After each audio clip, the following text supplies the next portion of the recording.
This is Optimal Finance Daily, episode 721, Cryptocurrencies Are Just Beanie Babies, by Vitaliy Katsenelson of ContrarianEdge.com.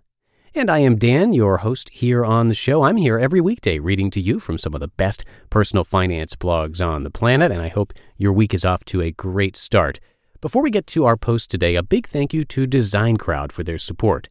DesignCrowd is a website that helps entrepreneurs, startups, and small businesses, all kinds like accountants, dentists, photographers, marketers, and consultants, outsource or crowdsource custom logo, web, and business card design from designers all around the world. For a special $100 VIP offer for our listeners, check out designcrowd.com/finance to learn more and save up to $100 when you start your next project.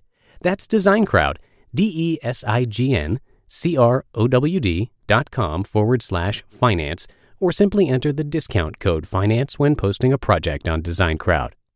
Now, let's get right to our post as we optimize your life. Cryptocurrencies Are Just Beanie Babies, by Vitaliy Katsenelson of ContrarianEdge.com. If you invested in the markets circa 1999, it's hard to observe the Bitcoin mania and not experience the feeling that you've seen this movie before and know how it will end, in losses and tears. The internet was a great idea that convinced a lot of great minds to invest capital and energy into businesses that have transformed the world, like Amazon, eBay, Cisco, PayPal. The list is very long, though in fairness, the list of non-survivors is even longer, but they are not here to remind us of their non-existence. Rising stock prices of internet companies also brought the unscrupulous people out of the woodwork. In 1999, if a company added .com to its name, it was an instant guarantee that its stock price would pop at least 20%, I'm probably being too conservative, on this non-news. In a slightly later stage of the bubble, when internet incubators were in vogue, after the astronomical surge of CMGI, thinly traded companies would announce that they were changing their business model. Pizzerias would become internet incubators, and their stocks would surge a few 100% in a day. What does a pizzeria know about the internet or incubating? Nobody knew or cared. Management cashed out on suckers who bought the pop in the stock price.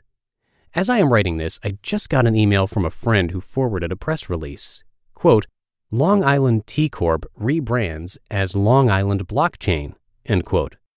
This is what used to be a $20 million market capitalization company, a $2 stock that is now up somewhere between $6 and $8, or 300 to 400% on this press release. I've seen a half a dozen stories like this over the last few weeks. This coin and blockchain mania is not much different than the Beanie Baby mania of the late 90s. Beanie Babies were released in a limited quantity, that's the key word, and thus the price kept going up.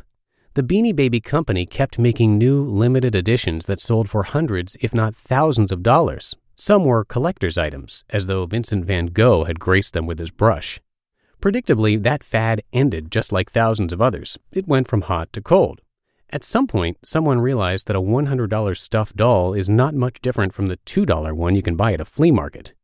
The coin mania of today is not much different. I am not writing this just about Bitcoin. People are shelling out billions of dollars to own other coins too. At least with a Beanie Baby, they got a garage sale item for next year's spring cleaning. What do you get when you buy 1,200 coins? Really, I have no idea. As I discussed in my previous article on the subject, by owning a coin, Bitcoin or any other, you don't own the technology. Also, the scarcity argument worked for Beanie Babies until it didn't. At some point, the number of people who want to cash in their gains exceeds the number of new suckers who want to buy in. Supply exceeds demand, the price declines, and just as price increases spawned more price increase on the way up, price declines snowball into further price declines. This is how a bubble bursts. I don't know when this mania will end. In a month? A year? In the melodrama of 1999, billions of dollars were lost and some fraudsters went to jail, probably too few. This episode is not going to be much different. About Bitcoin, Paul Isaac was a guest on Jim Grant's podcast, which, by the way, I recommend wholeheartedly. Paul made a very good point.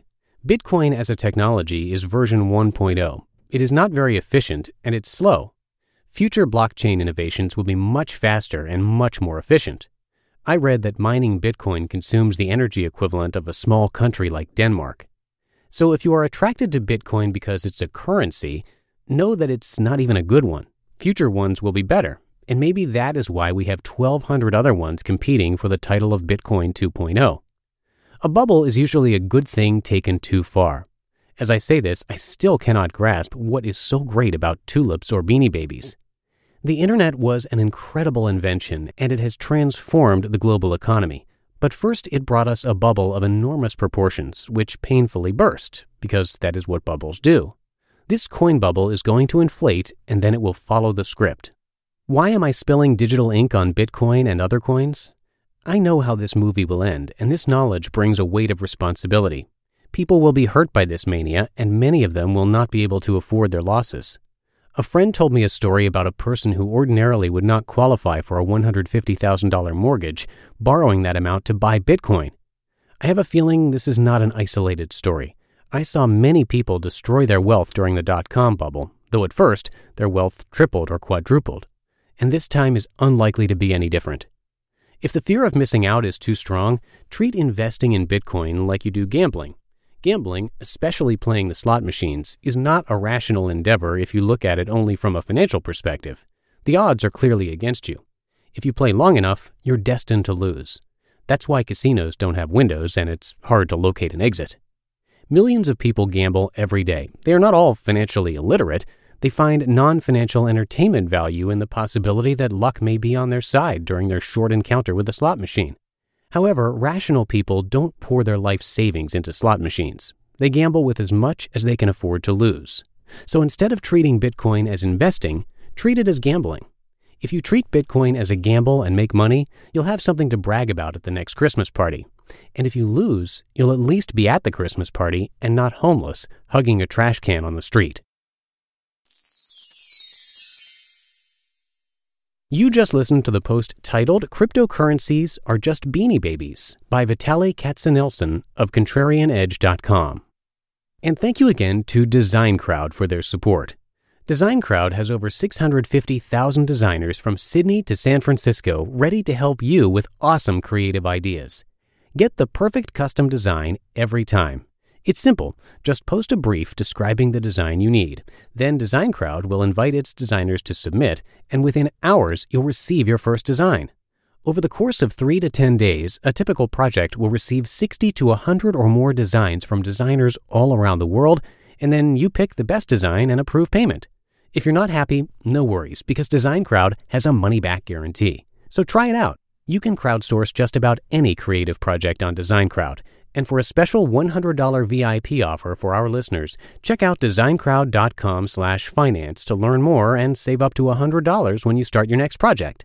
That's DESIGNCROWD.com/finance, or simply enter the discount code FINANCE when posting a project on DesignCrowd. And that'll do it for today. Thank you so much for being here and, as always, being a subscriber to the show. And I will be back with you tomorrow, where I'll have a post from Courtney Carver and where your optimal life awaits.